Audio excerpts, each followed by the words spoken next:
The 7 seconds or less Phoenix Suns revolutionized offense in the NBA during the mid-2000s, with several hurry-up concepts that have influenced modern basketball. Pistol double is an action that head coach Mike D'Antoni ran so often that it became synonymous with Steve Nash, and you'll often hear people refer to it as Pistol Nash or 21 Nash. But what is it, and what does it have to do with the San Antonio Spurs? Let's answer that first question by looking at an example of that play call from D'Antoni's first season in Phoenix that predates those iconic run-and-gun teams. This set begins with the Suns in pistol formation, a 3-man arrangement to generate quick-hitting buckets. While it has become inseparably linked to Nash, everything starts with a hit-ahead pass to Sean Marion on the wing, where he dribbles into a double-drag screen from Joe Johnson and Stephon Marbury.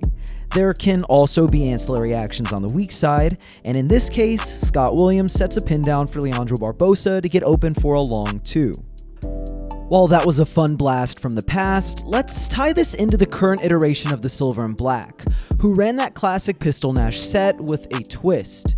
Rather than driving into a pull-up jumper or screening off ball to get their guard of midi, San Antonio adds in the wrinkle of Indiana action, which is simply a weak side flare screen that happens concurrently as the ball handler dribbles into a pick and roll. So how about we pause as Jeremy Sochan makes contact with DeMar DeRozan? There are 3 things that will make this a successful play. First, Sochan must genuinely sell that he is screening Keldon Johnson open for 3. 2. Chris Paul must manipulate Isaac Jones with his eyes to remove him from the picture. And 3. Sochan must hold his ground and wait to slip his screen until Jones bites on the trickery from CP3. And that all results in an uncontested slam for the Polish Prince. Head coach Mitch Johnson went back to this play the very next game, and though it still reaps enough confusion to create daylight for this Harrison Barnes layup, the Timberwolves clearly did a better job of sniffing out this action. So what do you do when opponents get wise to your schemes? Adjust. And that's precisely what the Spurs do this time down.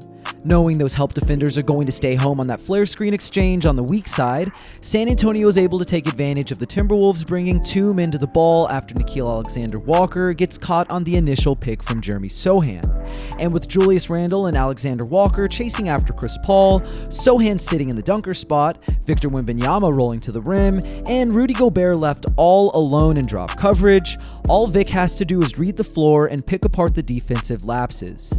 He uses a ball fake to simultaneously score up to the basket and erase Walker Alexander from the equation before rising for a bank shot that would make Tim Duncan proud.